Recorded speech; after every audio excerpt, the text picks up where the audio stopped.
On a fading February afternoon in 1980, the French intellectual Roland Barthes made his way towards the imposing Collège de France. He was returning from lunch to an unfinished seminar on Proust and photography. Barthes stepped into the road. Hurtling towards him was a white laundry van. He was struck down. For 4 weeks, Barthes hovered between life and death.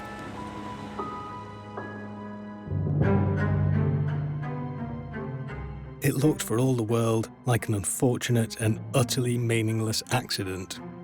A terrible irony, because the victim's life's work was all about seeing the deeper meaning in everything. Tous les matins à 11h, c'est une grande joie pour moi. Je prends une tasse de café, café de l'intellectuel, et je fume un cigare. Roland Barthes was one of the 20th century's greatest thinkers. He questioned the assumptions that underpin how we see our world. In 1957, he published a book he called Mythologies that looked seriously, rigorously, and in detail at popular culture. A series of essays, Mythologies, broke down the barrier between high art and consumerism. Barthes saw Gothic cathedrals in Citroëns and fairy tales in washing powder. He decoded the theatre at the heart of wrestling, the worship of Einstein's brain and of Greta Garbo's face, the French patriotism in steak and chips, and the unsexiness of striptease. For Barthes, these everyday things are myths. So commonplace, we take them for granted. Yet they're packed with deeper meaning. That idea may seem obvious to us now, but it was far less so until Barthes had popularised it. As a radical thinker, Barthes questioned how myths are used to shore up prevailing power and money. After Mythologies, the world never looked or meant the same. This 1950s book and Barthes' whole way of deciphering the world are still relevant in our digital age. In a world teeming with relentless messaging and ever-growing complexity, myths have the ability to hoodwink us more than ever. Inspired by Roland Barthes, I'm exploring myths today with the help of myth-busting and subversive modern artists who are questioning the meaning of everything, from money to the Madonna. Some of these myths Barthes wrote about, others he would have recognised, and a few would have been totally alien to him. I want to find out how far Roland Barthes' ideas have permeated our culture and how they can help us to understand today's world. So what might Roland Barthes have made of the 21st century?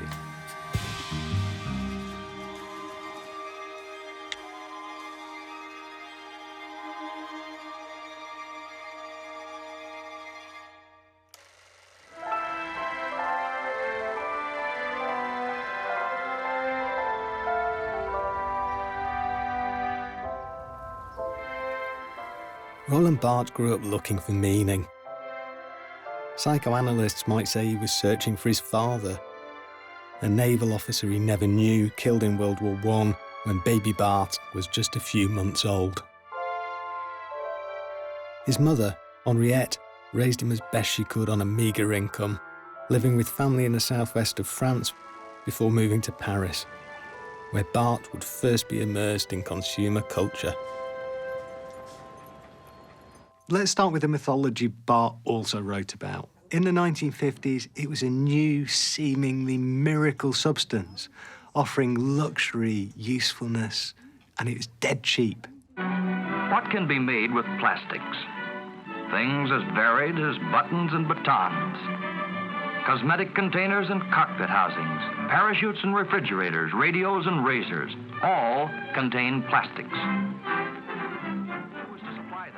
Polystyrene, polyvinyl, polyethylene. To Barthes, plastics even sounded like Greek mythological heroes. He marvelled at what he called the stuff of alchemy.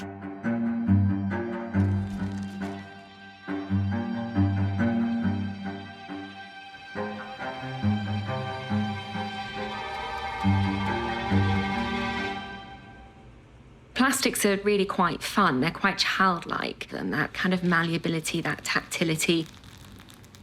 Polyurethane, as it foams, is a bit like baking. You start to see it rising and starting to see the gases percolate through it. That sense of experimentation within the laboratory is really exciting. And the point at which you bring materials together, that chain reaction that occurs within the materials can be really quite rapid. So the timescales of production are really quite short relative to the longevity of the material. They aren't static, so their colour might change, their physical integrity might change, they might warp, they might start to crack. So the production can be kind of alchemical, but also the way in which they transform over time is actually really very interesting. Today, the myth of plastic has taken a full U-turn. From the wonder material of the 1950s to the poisonous waste of the 21st century. Now plastic is a myth that says pollution everywhere, in the oceans, in Arctic ice, even in our bodies. Yet we still use it every day. Even in the 1950s, Barthes sensed that mass production of plastic might one day be a threat to nature and to life itself, imagining that the whole world could be plasticized, as he put it. One artist is creating a whole gallery of plastics to subvert the myth. I actually used to live past this cliff here. This particular beach was a beach that I spent hours on as a kid, just wandering around, picking up fossils, bits of old wood, ships and things. It was a place where you'd come treasure hunting. And then after a while, I became fairly obsessed with the amount of plastic that was down here and wondering that someone should do something with the plastic. A few steps later on the beach, it was, well, if I pick it up, I'll do something with it. It has literally become an obsession now of going to these beaches and collecting the plastic and utilising it in my work. 20 years ago, I was picking plastic up and there was a fair amount, but now I can come down here and I can fill half a bucket in an hour. This is a box of clean plastic. It's all off the beach.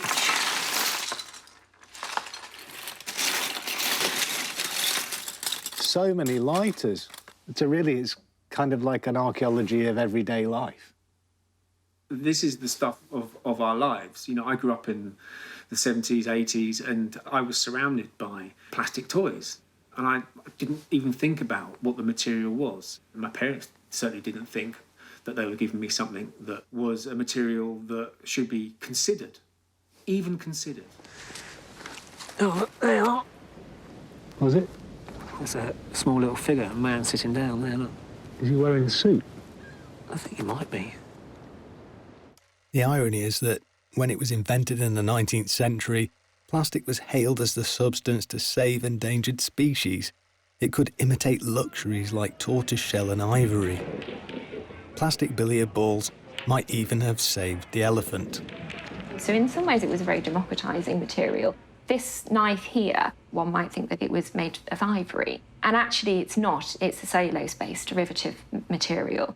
And so the idea that you could have luxurious goods without the actual price tag attached to it, I think was really very important.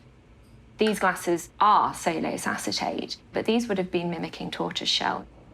I think they're superb materials, but there is a knock-on effect for us using them. And we have to be conscious of how we're using them, why we're using them, and when we're using them, but we're still going to want to use them. For me, there's a material paradox when it comes to plastic.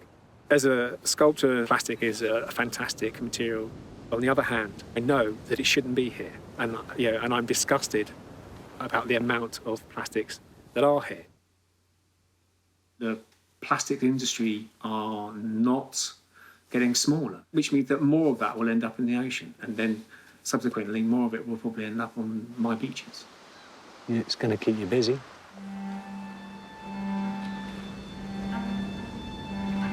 Look at this credit card. You got the full number and the security code.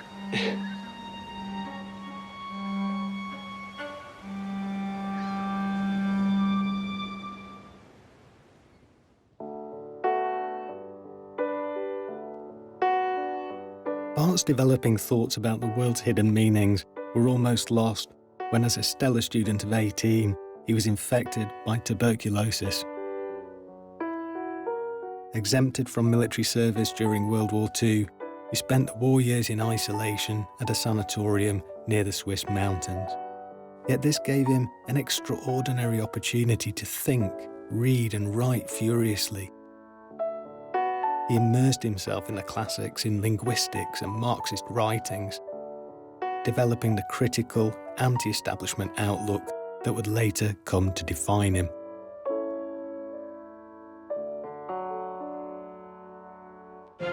The Marxist view of the world, and I'm no Marxist, is that history is a struggle between the classes and that the masses, the proletariat, are being oppressed by the owners of capital, the bourgeoisie.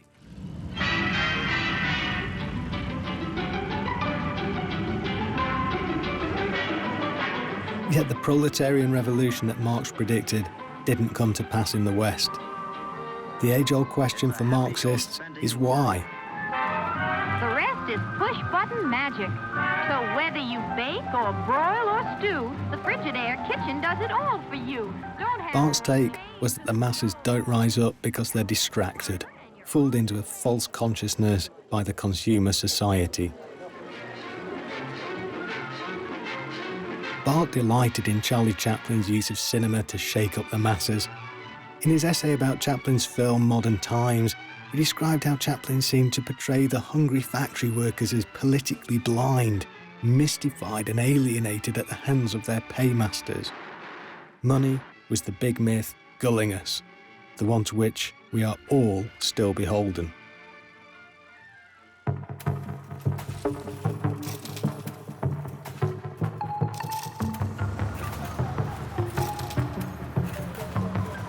Nowadays, it's almost impossible to imagine a world without money. Yet, of course, it's a myth. Something so insistent, as Barthes put it, that we accept it without question. Once money was worth its weight in metal. Today, it's flimsy paper at best. An abstract idea with value, only because we've got so used to it as being something valuable. To buttress money's authority, banknotes are adorned with symbols of the nation-state and the faces of prestigious historical figures, conveying legitimacy and stability. Everywhere you look, the colour is red, and no one, it seems, can stop the bleeding. What happens if you subvert the myth and protest, maybe by producing art?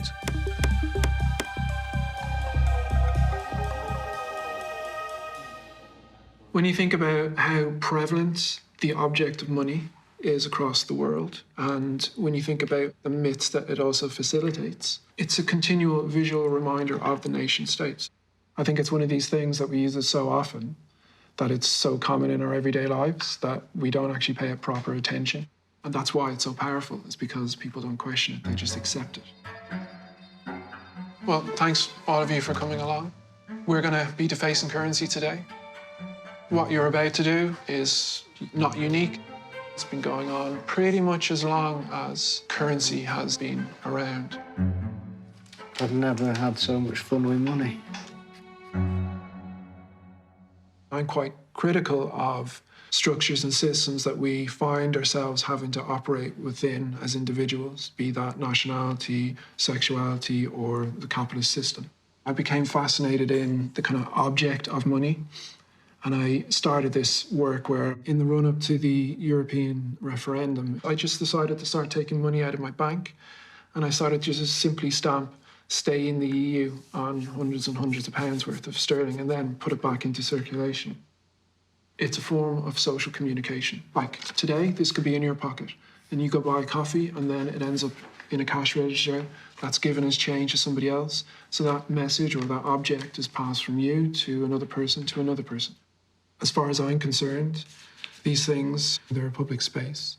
And we own them as much as a central bank or government does because we use them.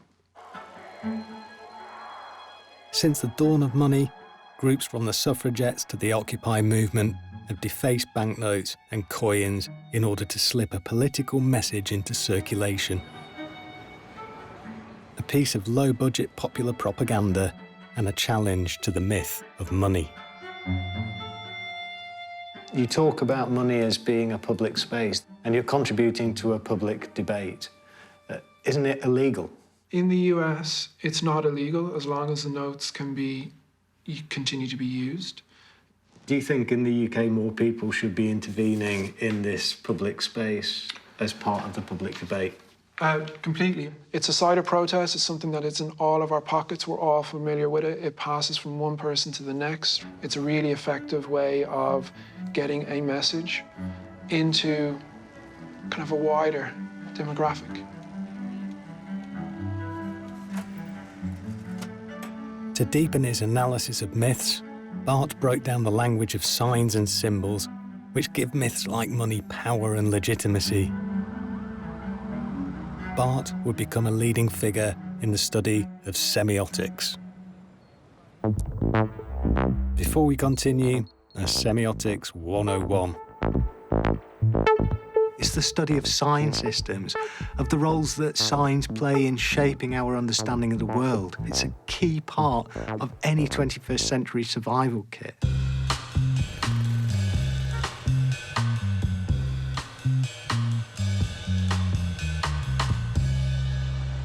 We tend to think that signs have a universal meaning, but do they? Take the most basic example, street signs. Humans have this amazing ability to create and follow conventions. A no-entry sign doesn't look anything like not entering. You have to learn the convention, the rule that this red circle with this white bar means don't enter here. According to Barthes, our brains are constantly processing signifiers, like the no-entry symbol, and recognising what he called signifieds. In other words, the meanings they point to, which in this case is don't drive down here. Signifiers trigger meanings for us, and these meanings are called signifieds. Take the high-vis vest. One signifier, two signifieds, two meanings. Once, it symbolised authority and municipal work for the common good. Now, after the protest of the Gilets jaunes in France, the new signified is revolution.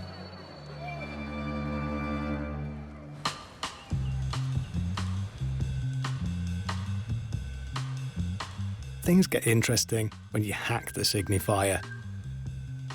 One acclaimed artist, a true citizen of the Barthian universe, uses street signs as a satirical canvas to mock authority. It was perhaps the best moment of my life when I began to put a sticker on street sign, because it was a moment in my life when I feel to be more free than ever, and to do something good for the world.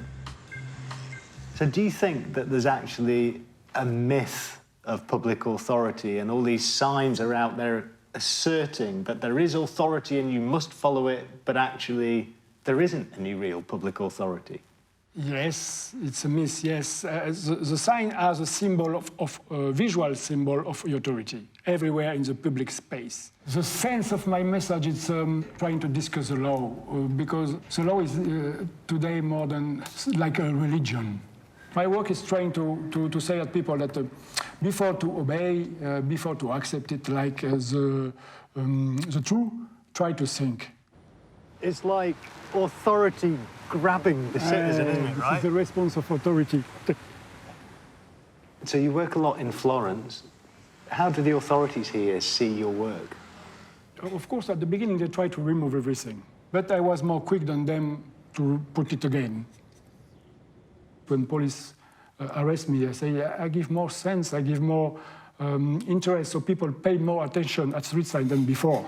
It's good for security, it's good for safety. And policemen, perhaps it's true. But people love this kind of work immediately, and it's Florentine people who protect me.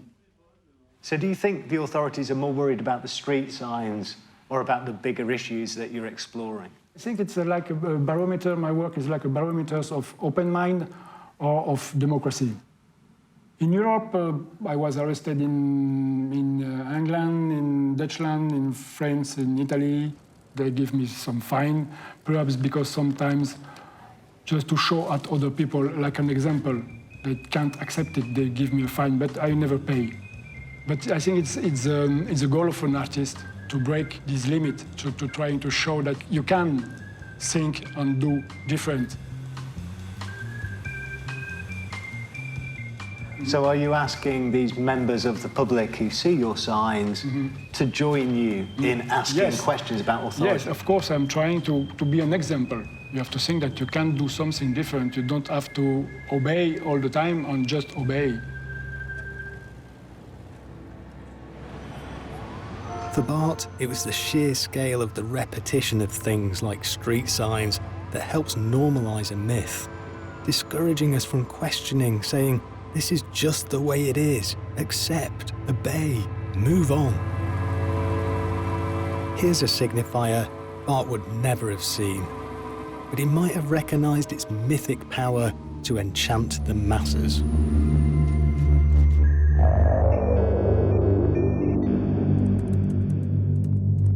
Wi-Fi, a myth symbolised everywhere by a fan of black bars. The internet has come to signify our empowerment, how quickly we can reach information, the latest slug of news, crazy meme, or social media rumour. Yet there's a deeper meaning. This connectivity runs two ways. The fan symbol also says you're potentially under surveillance. Your location and consumer spending are being harvested. Your emails and apps are tracking you. Behind the cloud of streaming content of our everyday internet is real but largely anonymous physical infrastructure, connected to massive data centres through a network made and maintained by faceless corporations. So what does the internet actually look like?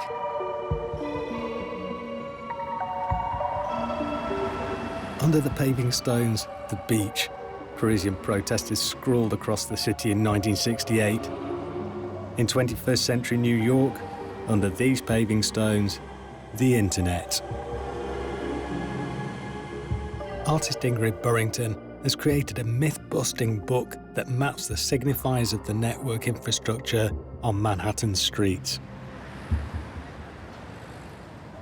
So we are outside 32 Avenue of the Americas, and it was built for AT&T for a very long time. This building had lots and lots of mostly women operating switchboards to manage long-distance communications out of New York City. In the late 1990s, it got turned into what's called a carrier hotel. And a carrier hotel is basically where different parts of the internet meet each other.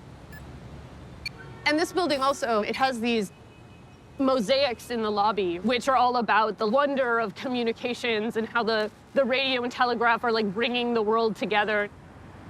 And there's something from the earlier periods of the 20th century when people still were kind of in awe of this technology that's sort of still alive in a building like this.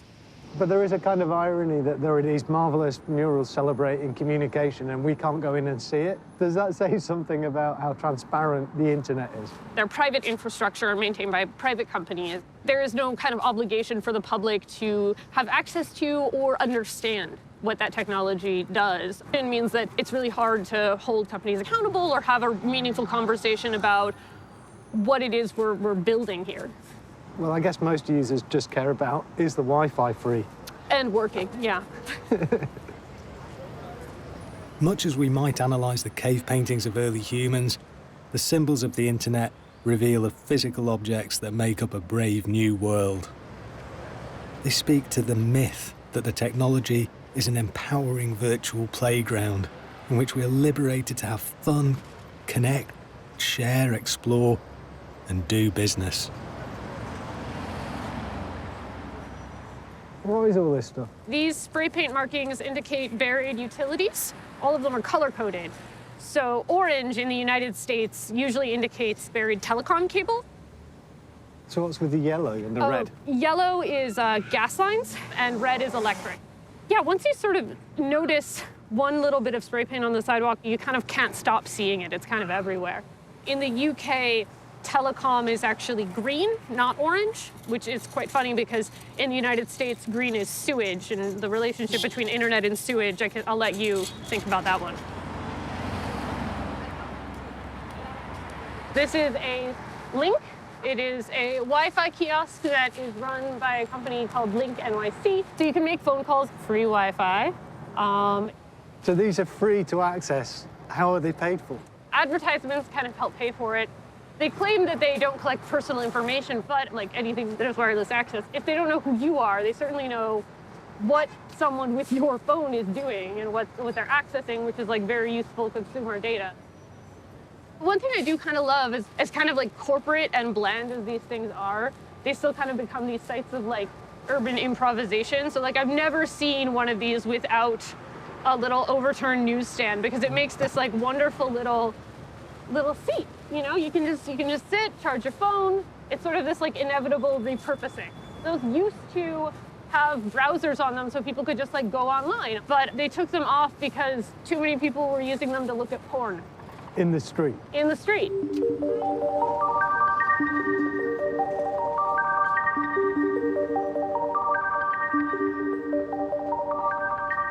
So given the internet is actually physical, who owns the internet? So most of the internet runs on privately owned networks that are owned by different companies. This is sort of how the internet got set up in the late 1990s. For the internet to continue to exist, people have to keep being able to make a profit off of it. So companies need to find more and more ways to kind of monetize people's activities and behaviors online. So who does the internet actually serve? It serves the people who own most of its parts, right? It serves companies, and it serves, depending on the country, it serves government agencies. When new technologies emerge, they tend to inherit the power structures around them. And I don't want to say that people don't benefit from the internet. I don't think I would spend so much time thinking about it if I didn't love it. But it is kind of increasingly kind of used against people who are supposed to be getting something out of it.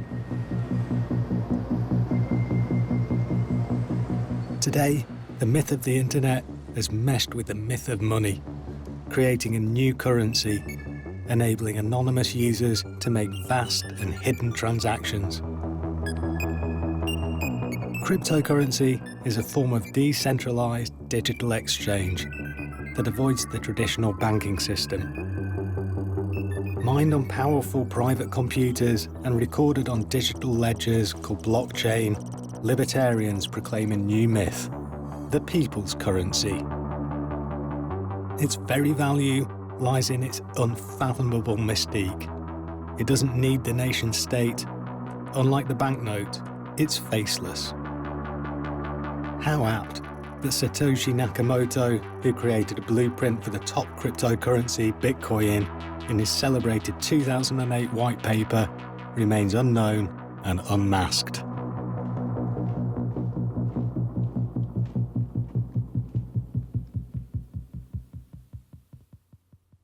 Martin McAloon was a founding member of the rock band Prefab Sprout.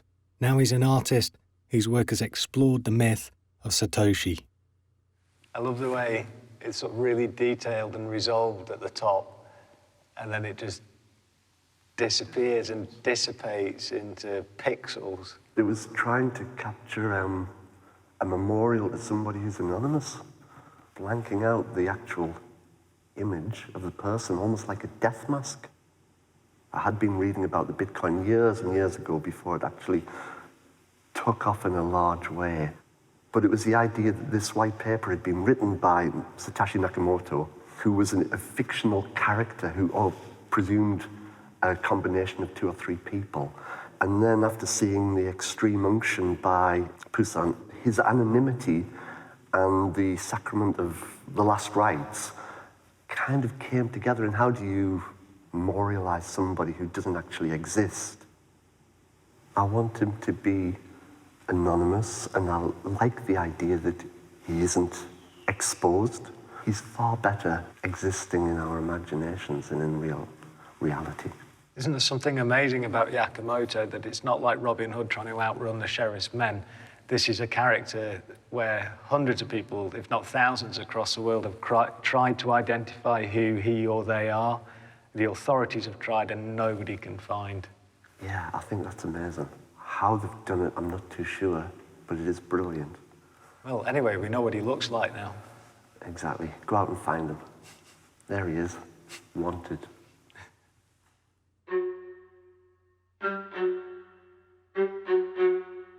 Unlike Satoshi Nakamoto, Barthes, in the 1960s, became ever more visible as his fame grew.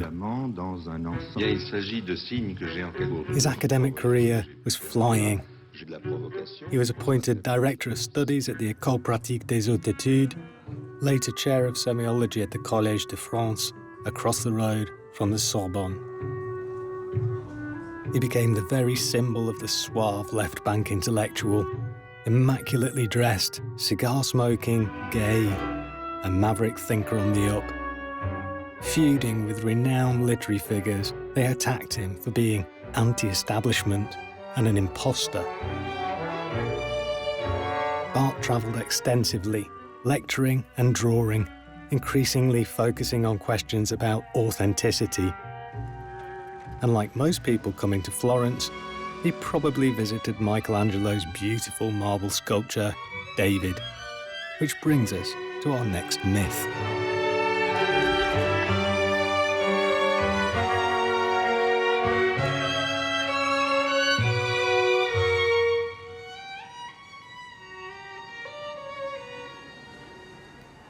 David is way out of copyright. Anyone can photograph it. Most of the visitors seem to have come to the Accademia for solely that purpose. But copyright can lead to some pretty strange rules. We were able to film the original statue, yet the museum was less obliging amongst their own gift shop replicas, and we were moved on.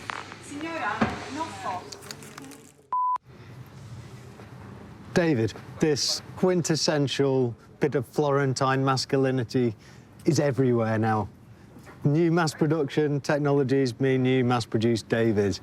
David is an industry in his own right. This myth is about ownership.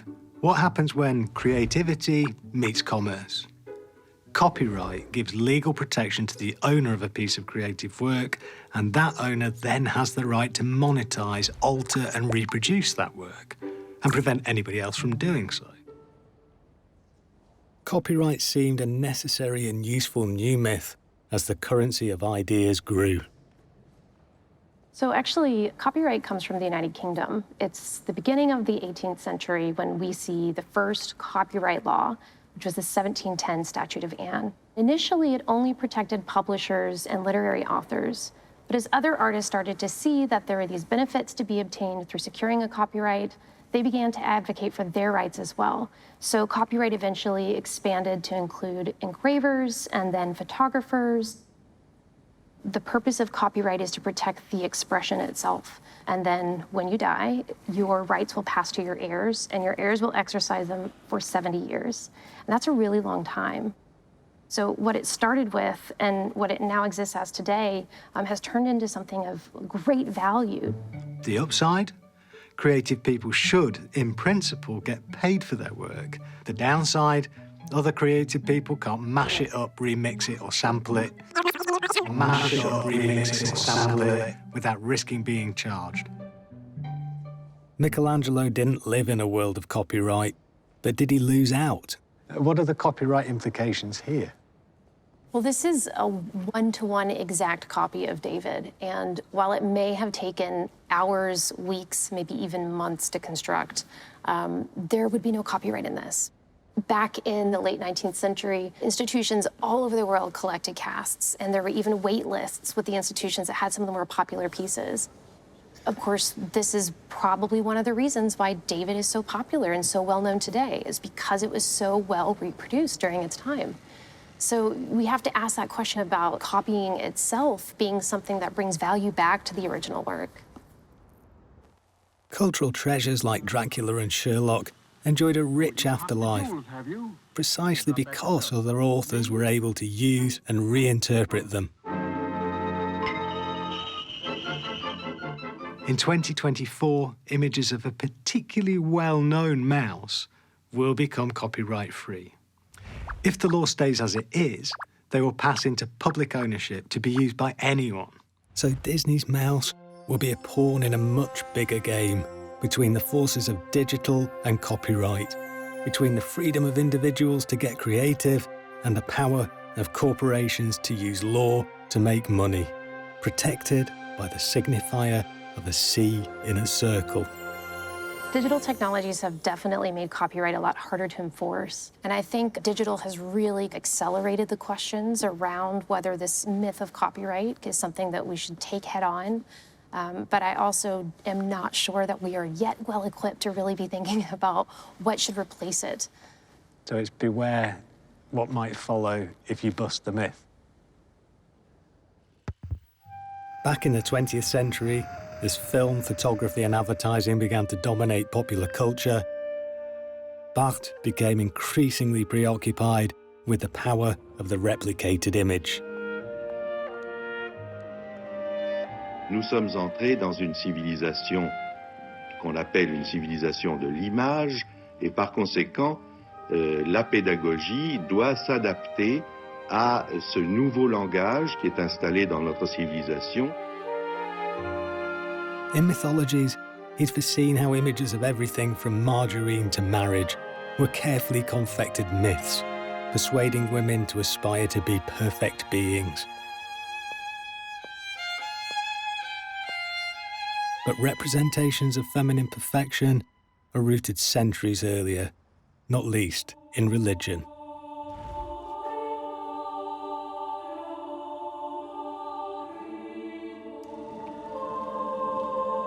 The Virgin Mary was never depicted from reality in her own lifetime, yet her image is recognised pretty much everywhere. Her blue shawl, her way of holding out her arms or cradling baby Jesus, signified that this is the Mother of God. An image of perfection, symbol of virginity, innocence and immortality, gold-flecked and unattainably beautiful.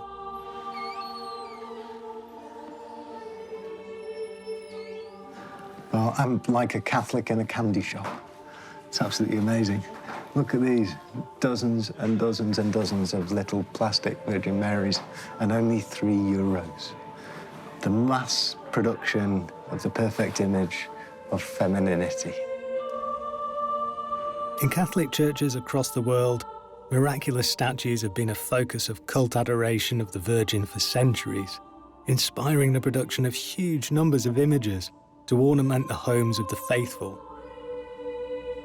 The Virgin's image was every day, in every home, a mythic symbol encouraging more prayers, more offerings, more images. The Madonna established a pattern of adulation of the female figure, women to be venerated with offerings. In today's world, our hashtag cute girl, hashtag sugar baby, hashtag life goddess, online versions of the myth? Hey everyone, it's Molly. I'm just hanging out at my house. Some new media artists have responded by becoming the subjects of their own work, using online personas to subvert the myth of the perfect self. I grew up on the internet. I started really documenting myself and my life at a really early age. Started posting pictures of myself online when I was 13, 14. I think we're all sort of in conversation with self-portraiture now in a really interesting way, just because how the cell phone camera has become so ubiquitous, and thinking about the word selfie and how it didn't exist, 10 years ago. I did not see you. So who is Molly Soda? She's me. Is she? Yeah. We're constantly performing, whether it's online or whether it's offline. I think there is no distinction, honestly, between being online and offline at this point. We're performing when I go to the grocery store and I speak to the cashier, and I'm performing when I'm, speaking to my mother. But if I'm online, I'm thinking of a much broader audience. So you're really just thinking about yourself being watched, and you're sort of watching yourself being watched. Instagram has a live feature where you can sort of live broadcast, and people can come in and it'll show you how many people are in the room, and people can comment as they're watching you. It's really interesting because everyone sort of rushes in at the beginning.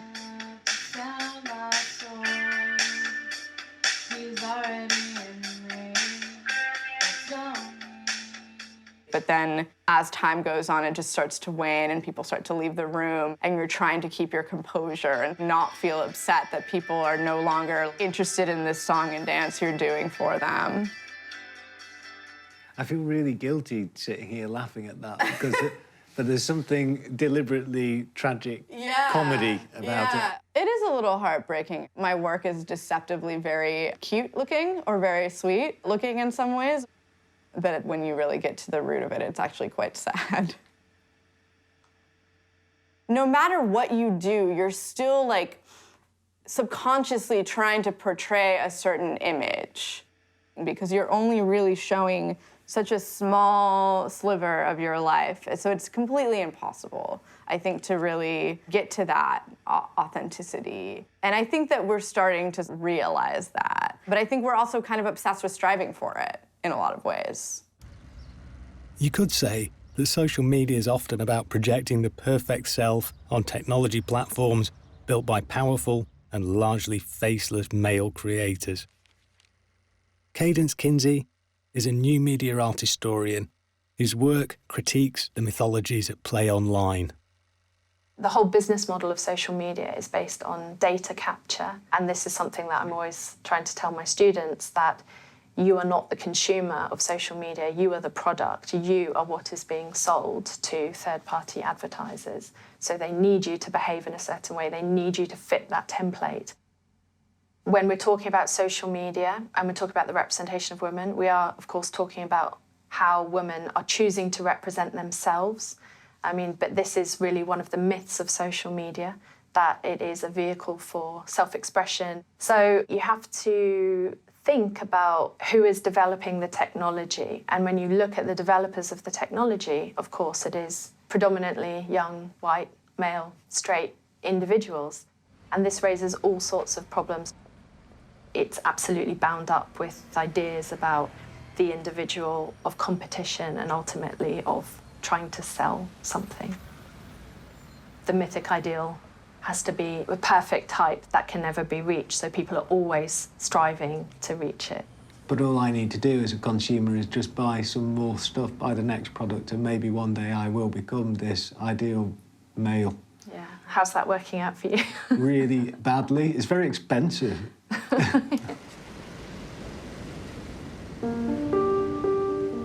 Barthes' own ideal construction of femininity had been his mother, to whom he was utterly devoted. In 1977, he suffered a terrible loss when she died. He lived with her all his life. He grieved her deeply. He wrote, "In the corner of my room, where she'd been bedridden, I hanged an icon, and I always put some flowers on a table. I don't wish to travel anymore, so that I may stay here and prevent the flowers from withering away." And so, we come to a myth all about death.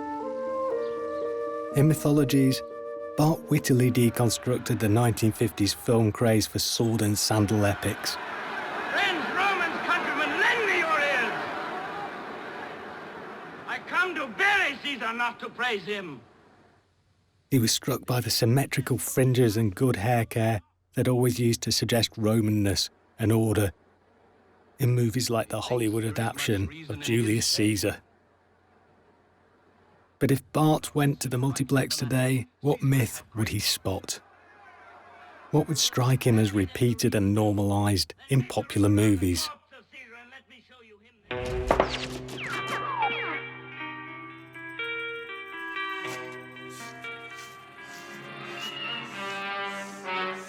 Is it true there are no bad guns, only bad people? I mean, take the Tommy gun. Wielded by gangsters, a symbol of criminal violence. By Winston Churchill, a symbol of bulldog defiance. What's so disconcerting about the myth of the gun is that it's a signifier of death and destruction. Yet the signified is more commonly aspirational. It's one of authority and resolution. Popular culture mythologizes it as an object of desire and fantasy.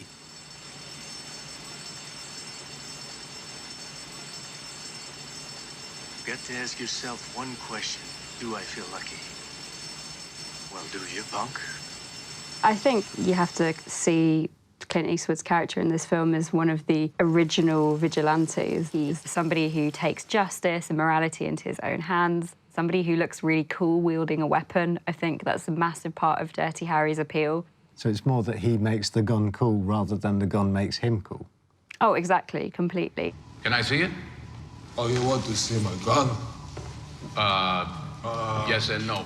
For me, this scene is a kind of classic example of the gun as a phallus, and the gun as kind of very symbolic of masculinity and very aggressive, macho piece, as it were. There's a moment when the villain character says, "Do you want to see my gun?" And Denzel Washington says yes and no, as if almost to say, no homo.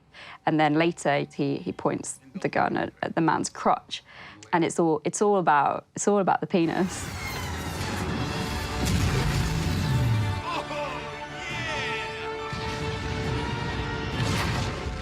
That's so weird. That's almost like Captain Marvel has been turned into a bullet. I wonder if it's a bit of a stretch to think of her as the gun itself, but she's definitely a kind of weapon. And I guess it says something about our kind of collective imagination, that the only way we can imagine extreme power is as a bullet.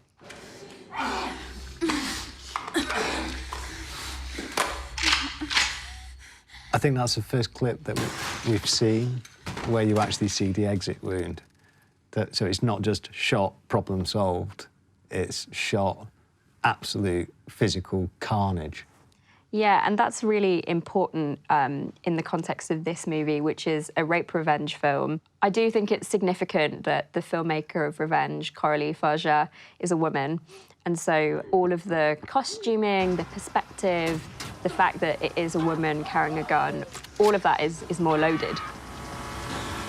So ultimately, is the gun's place in cinema as a narrative device for resolving very complex situations very simply? I think you could definitely see it that way. There's good, there's evil, and one of them has to be eliminated, and it's a very quick and efficient way to do it with an automatic rifle. Myths say this is just the way things are naturally. Guns are order. Women can be perfect. Plastic is useful. Wi-Fi is free. The devil's greatest trick was to persuade the world he didn't exist. Which leads us to the biggest, most pernicious and dangerous of modern myths: race.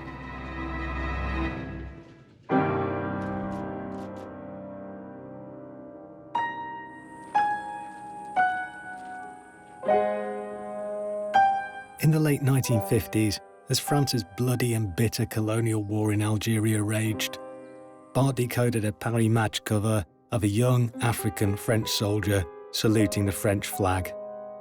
For Barthes, the photo was troubling, mythologizing the idea of a French empire that claimed to treat all citizens equally.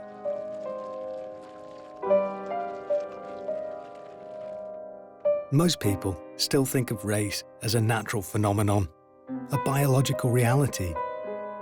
And for more than 300 years, since white Europeans began colonizing countries populated by people with skins that appeared different to their own, racial difference and hierarchies of race have been used to justify exploitation.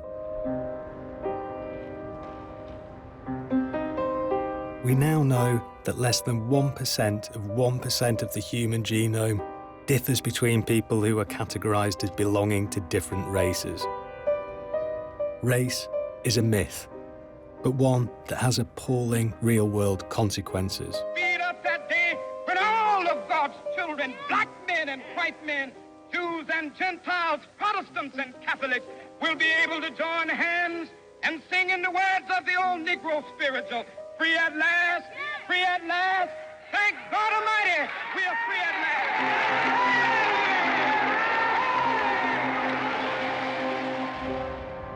It took nearly 100 years of lobbying in Washington before a museum representing African American history and culture was finally given a place amongst the great monuments of the city. When it opened in 2016, Dr. Lonnie Bunch became its first director. On the one hand, race is something we know is a social construct. But on the other hand, it is something that has socially destroyed so many people, so many communities, so many situations. So it really is a myth, but it's the most painful myth of the 21st century. The myths that survive for centuries are myths that give people either comfort or give them a way to hate or give them a way to offer control. And so in a way, race gives people that sense of being able to feel superior to some people. It gives people a sense to justify mistreatment and discrimination. And yet the scientific evidence is simple, that less than 1% of 1% of DNA is different between people of supposedly different races. But we are mainly a people that are visual. We are people that need to organize and make sense of our lives. And to ask people to look beyond that 1%, when the most obvious thing is the color of skin, texture of hair, it's very hard for people to get beyond that myth. So I'm 25% Irish. Do I look Irish? And so in a way, what's so powerful is that even 1% of a myth trumps 99% of the truth. When I built the National Museum of African American History and Culture, I built it in part not to point blame, not to find guilt, but to say that look at how a country can be made better by people who, on the surface, didn't have the influence, didn't have the power. I believe so strongly that whenever there was a moment that American notions of liberty, independence, freedom, fairness were enlarged, they were enlarged in part by an African-American community and their supporters. So for me, it's not about saying we'll transcend race. It's recognizing that that road will always be there, but we have an ability to make that road the way we want it. Race is such a huge part of everyday conversation, it's rarely challenged. Today, perhaps, myths of race are beginning to unravel. A process partly led by young artists with new, challenging and radical representations of blackness and identity. So this work is called This All Belongs to You. It's just filmed on an iPhone by my wife, who I gave strict instructions to press play. And then I just danced in the heat of Southeast London air. The song is Nina Simone's Little Girl Blue. And Nina Simone's a really big part of my work because of her discomfort with the world. I think she taught me to be uncomfortable and to do something about it. It's about a queering of blackness. I suppose the obviously queer thing is that I'm voguing for some of it, which is a really important part of queer black culture. But then I'm also in head-to-toe skinhead, and that's confusing for people who don't know the roots of skinhead culture, and to see a black person wearing those clothes is really confusing and contradicting. And I think that that is what I'm trying to say, is that you cannot make sense of blackness. If you try and make sense of it, then you are restricting it and not letting it grow. I'm attracted to the skinheads because it's my culture. My dad's a black skinhead. I suppose it's almost just like a religion, really, you know, the ethos behind the early 1969 skins before it got co-opted by white supremacy. Do you think that by being very clear about your own work, your own identity, that it kind of expects of audiences that they raise their game? People's expectation of blackness is so limited that any kind of portrayal of it is really important to pay attention to, because it kind of embarrasses that gaze. Just by being myself, I produce an image of blackness that is confronting to the white gaze and perhaps makes them question what they thought of blackness in the first place. 30 years ago, I'm not the secretary of the Smithsonian. So there's no doubt that there's been profound change, but there's not been profound erasure. When President Obama was elected, there was this notion we were in a post-racial world, that we were going to be able to look beyond color. We were going to be able to see beyond that 1%. And what we've learned is that that'll never happen, that there will always be a need for people to transcend fairness. So I am optimistic that we as societies will grapple with race, will improve our race relations, but it will always be a struggle. For me, that myth means that the price of fairness is eternal vigilance and eternal struggle. For me to live honestly is to give that problem, this is like a James Baldwin quote, to give that problem back to the oppressor and say, this is not my problem. You're the one who's upset. It feels kind of powerful and lovely to think that, you know, I always say, like, you're looking at me, but I can look right back. And let me tell you, like, it's more embarrassing for you, not me.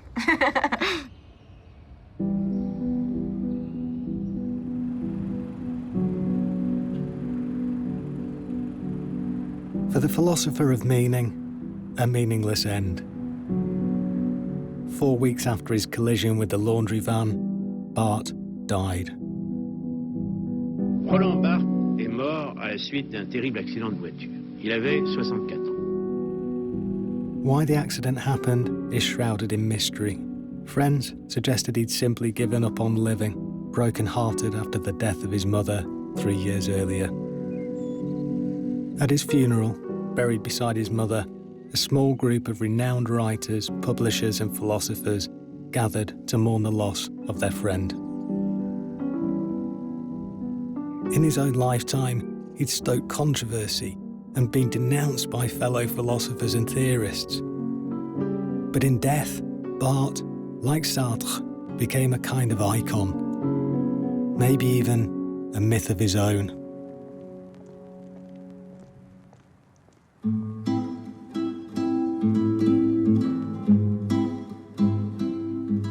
Roland Barthes opened our eyes to the system of signs and myths that shape our perceptions. But can we become post-myth? Do we even want to? Some myths keep the world as we know it running. Others are deeply problematic. Many myths appear intractable. We see them, we surrender to them. They can help us to define our place in a complex and contested world. But to realise they shape our thinking and our behaviours is perhaps a kind of freedom.